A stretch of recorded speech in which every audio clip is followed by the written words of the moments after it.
Richie and the Ultimate Dare by Patricia Polacco. Our mom loved us both more than anything. She always told us that. She saw to it that Richie could play hockey on the junior team and I could take ballet at Miss Barrett's ballet school. Richie had his precious old hockey team, but ballet was my life. Even Miss Barrett said I showed great promise. What I loved about ballet class was Richie wasn't there.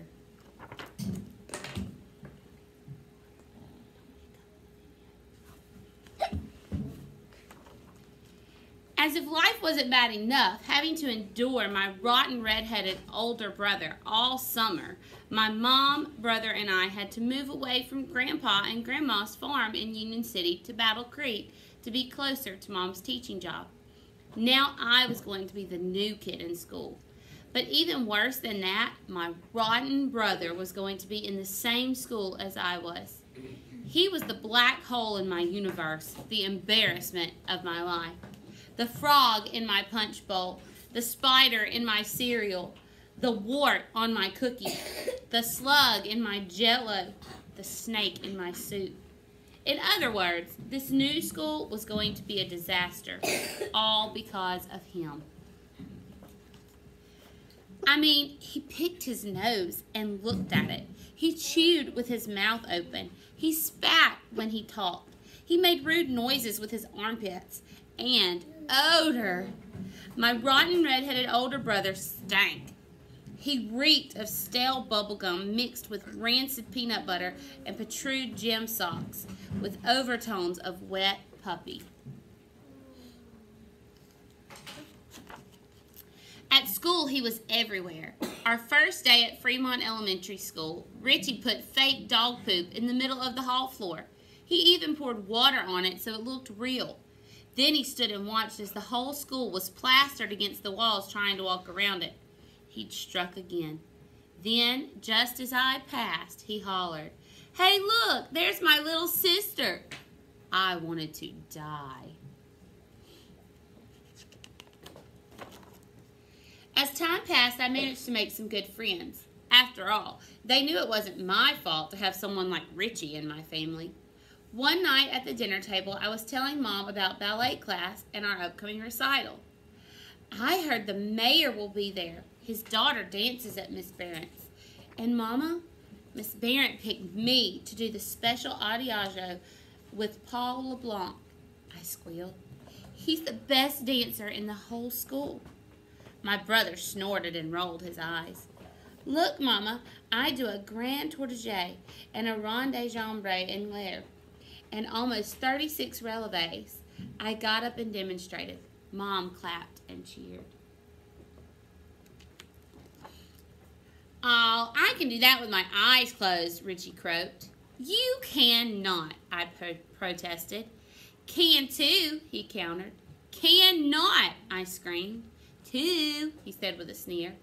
"Well, ballet is harder than any dumb old hockey any day," I hollered. "Is not," he chortled. "All hockey is skating around in circles with a crooked stick chasing a little lump of rubber. Babies can do that," I bellowed. "Stop it, both of you," Mom scolded. "What difference does it make as long as you both enjoy what you're doing?" All the rest of the evening, Richie danced around me on his tippy toes, making rude sounds. "Tweet, tweet," he teased. And just before I got into bed, he stuck his head in my doorway and made kissing sounds and said, "Trish is in love with Paul LeBlanc. Tweet, tweet, tweet." The next morning at school, I could hear his Weasley voice echo down the hallways. He was telling his greasy little friends on the hockey team about my doing a ballet duet with Paul LeBlanc. Then they all laughed and made tweeting sounds and danced around on their tippy toes too. They kept it up all day.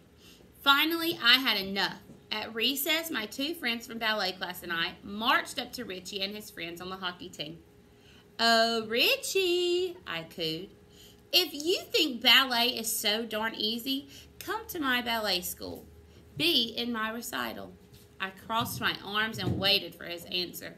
Richie's friends chuckled, but they were watching Richie to see what he would do. Is all he could manage to say. I dare you, I said defiantly as a crowd gathered around us. Richie's eyes darted around nervously. Now I had him. I double dare you, I added as I drew up nose to nose. His friends snapped to attention. They all eyed Richie. Richie just stood there snorting and steaming at me. I triple dog dare you with skin do's and 2-ups, I sneered. His friends reeled in disbelief. I had breached etiquette in passing double dog dare and going directly to the triple with skin do's and 2-ups. Now there was no way out for him. He had to accept. He kicked the ground. Well, he muttered. Then his eyes narrowed. Okay, I'll do it. I looked triumphant as everyone cheered.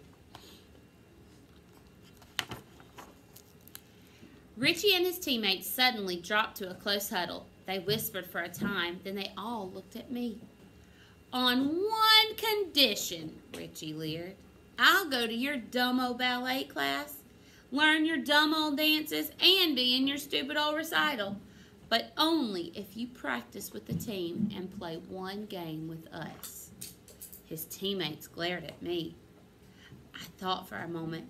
After all, I had poise, great balance, endless stamina. Ballet had given me all that. And hockey was only skating. And I loved to skate. What could be so hard about this? Okay, dog breath, you're on, I heard myself saying. Okay, twerp, our game is next week, so you'll have a week to practice. No sweat, burlap, I shot back.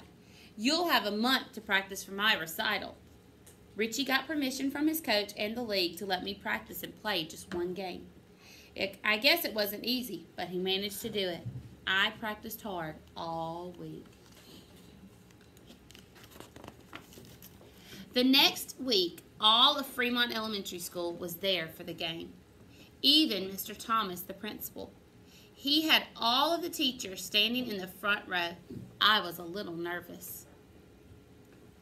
The coach's wife helped me suit up in the closet of the locker room. Geez, this stuff is heavier than it looks, I said to her. Well, dear, this is a contact sport, and we have to protect your bones from breaking and your teeth from getting knocked out, she said cheerfully. Bones? Teeth? I began to wonder if I had bitten off more than I could chew. That was assuming I'd even be able to do that after this game.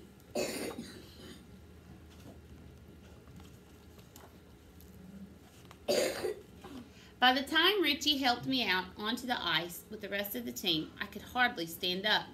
But the more I skated around, the better I felt. A whistle blew and everyone cheered for our team.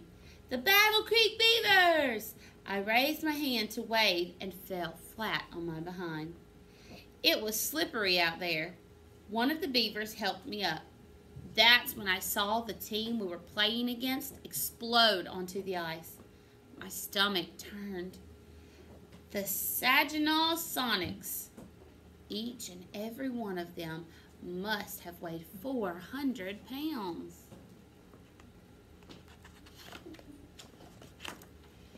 Face off, the referee called out as the two captains faced off.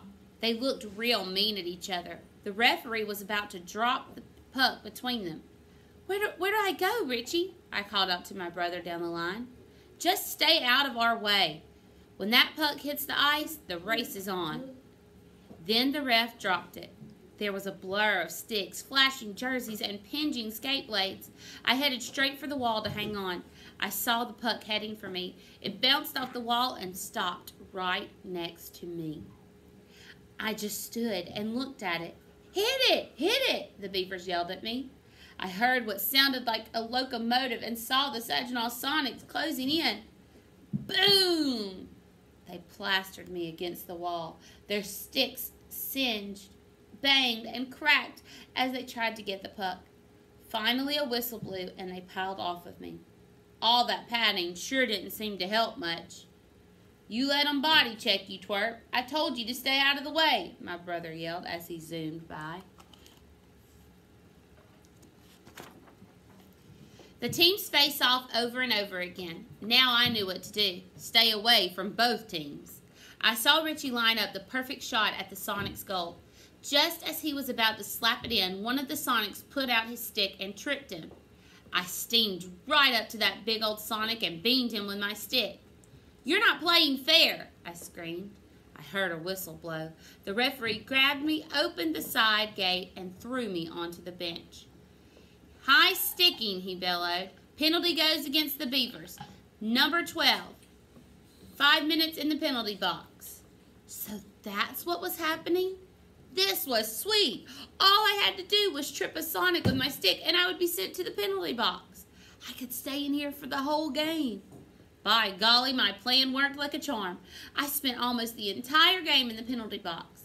By the third period, the score was 4-4. Our team had played a great game. The Beavers outskated, outshot, and outplayed the Sonics on every front. And just as we were going to score the winning goal, all of the Sonics piled onto all the Beavers and started a fight. When the fight was over, almost all of the Sonics, except the goalie, were in the penalty box. All of the Beavers were too. "You're back out on the ice, 12. Let's go," the ref barked as he opened the door and pushed me out.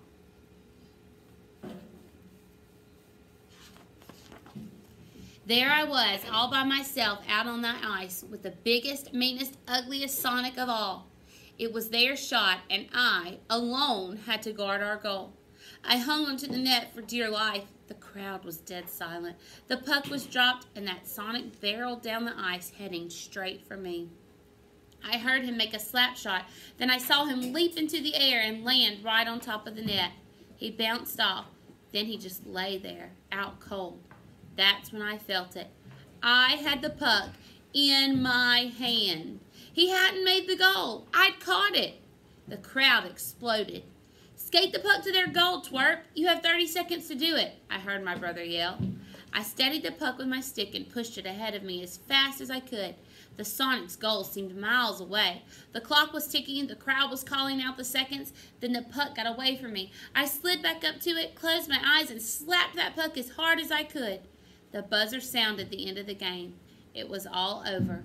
When I opened my eyes, there it was, the puck, smack in the Sonic's net. I had scored the winning point. "That's my little sister," I heard my brother call out as the crowd roared. Well, I guess I showed Richie all right. I had to admit, though, hockey was not a piece of cake like I thought. But now it was Richie's turn. He had come to my ballet classes and danced in my recital. Richie was good to his word. He practiced hard and even stopped teasing me about Paul LeBlanc. Finally, the night of the recital arrived. All of Mrs. Brent's ballet school students were in the dither. Richie and I were in the dressing room. "I ain't wearing this," he hissed as I held up his costume. "I'll look like a flower, and all of my friends will be out there tonight. I had to wear your hockey gear, so you are wearing it," I hissed.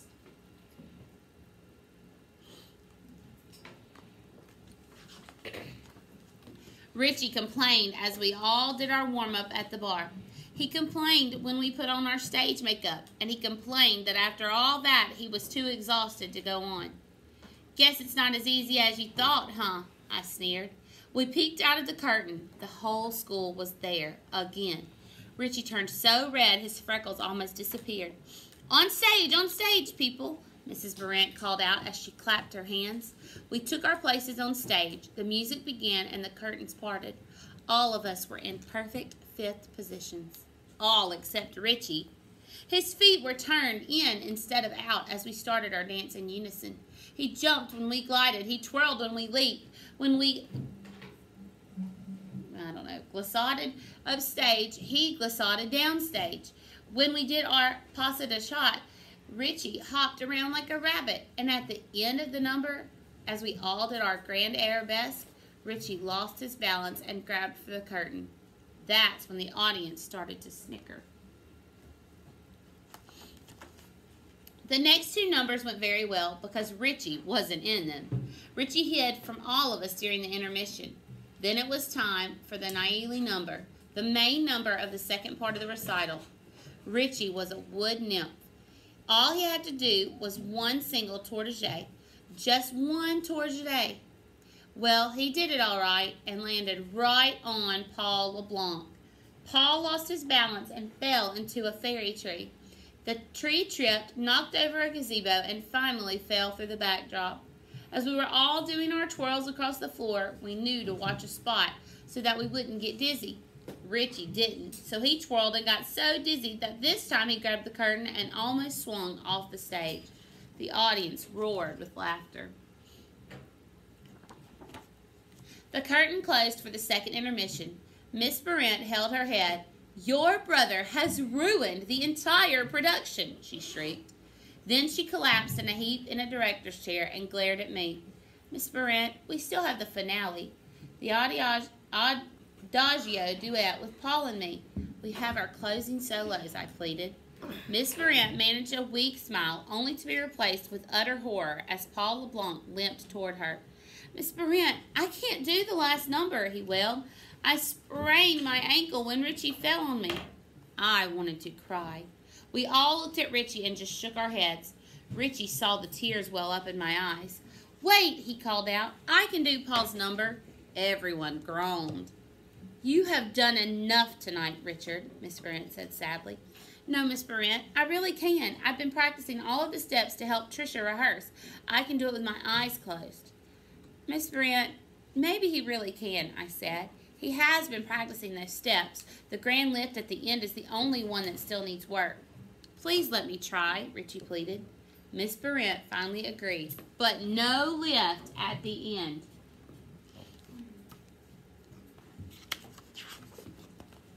Paul's costume fit Richie perfectly. We took center stage. The music started and the curtain opened. The audience started to giggle, but as we took our first steps, Richie was in complete unison with me. He lifted me when he was supposed to. He was doing the right steps in time with the music. He was actually graceful. The audience wasn't laughing anymore. Then Richie took his pose while I did my solo. I danced around the entire stage and then did 36 consecutive releves across the stage on point. Everyone leapt to their feet and cheered. Then I posed and it was Richie's turn to take Paul's solo. I had no idea what he was going to do. I wasn't sure if he knew all of Paul's dance. To my astonishment, Richie did the highest leaps I had ever seen. The audience clapped, and then he was ready for the final pirouette. He pointed, snapped his leg in a jeté, and spun. He was a blur. He must have done 10 consecutive turns. I lost count. Richie gestured for me to join him. Paul and I were supposed to do the grand leap here. "Richie, we can't do this," I whispered. "Come on, kid. Let's give them their money's worth," he winked, and whirled me around and lifted me above his head. He threw me up and caught me, then spun me out. I ran stage left and did grand jetés.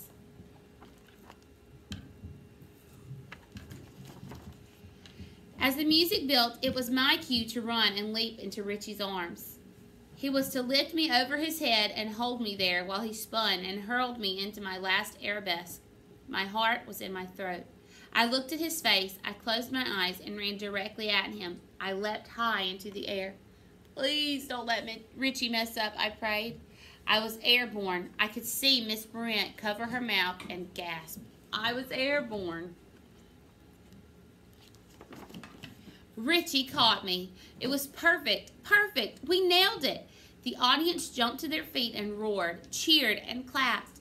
"That's my brother," I heard myself saying. That night, as we all sat in front of the fire at home, Richie finally said to me, Okay. Ballet is harder than I thought. I really had to practice to do it right." "Well," I added, "I'd have to say that hockey is way cool, and it takes a lot just to play the game." "Truce then, Slapshot," Richie said, holding out his little finger. "Okay, Dance King, truce," I said as we locked our fingers. Richard even admitted to me, years later, that his short course on ballet helped him on the ice, and the balance that it took for me just to stand on skates helped me in dancing. That's for sure. To this day, he still calls me Slapshot, and I still call him Dance King. The end.